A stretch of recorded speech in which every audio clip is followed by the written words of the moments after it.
داڑھی کا رکھنا تو فطرت میں سے ہے۔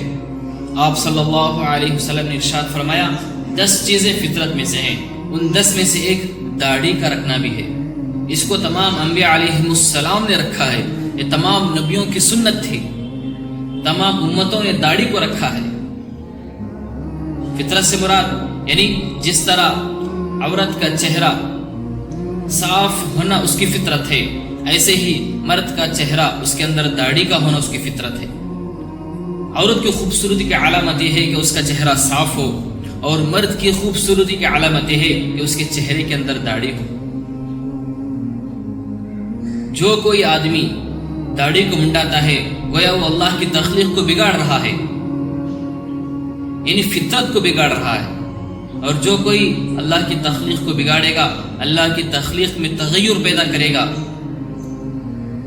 تو ناجائز اور حرام کام کر رہا ہے۔ جس طرح شراب پینا، زنا کرنا، سود کھانا، چوری کرنا، جس طرح یہ حرام کام اور ناجائز کام ہے، ایسے ہی داڑھی منڈانا بھی حرام اور ناجائز کام ہے۔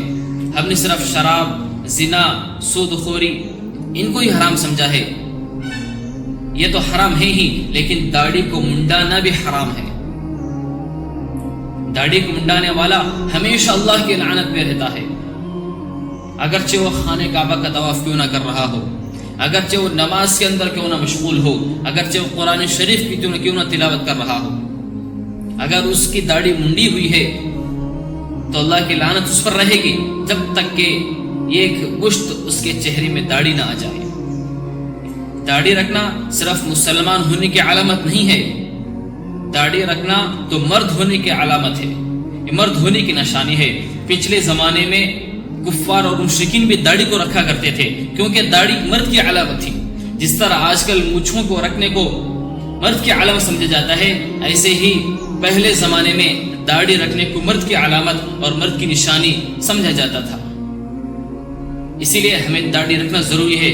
جو بھی داڑھی منڈائے ہیں وہ اللہ سے عہد کریں کہ ہم اس گھٹیا حرکت کو ختم کریں گے، اور ہمارے چہروں کے اوپر ہم اللہ کے نبی رسول اللہ صلی اللہ علیہ وسلم کی سنت کو ہم اپنے چہروں پر لائیں۔